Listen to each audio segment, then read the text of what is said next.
Jason from Appraise, 800-301-3886.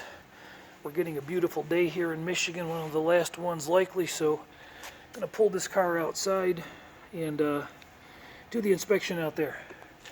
1967 138 SS Chevelle,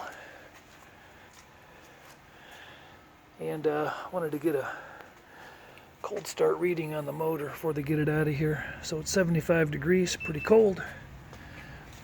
Would you go ahead and fire that up for me, please?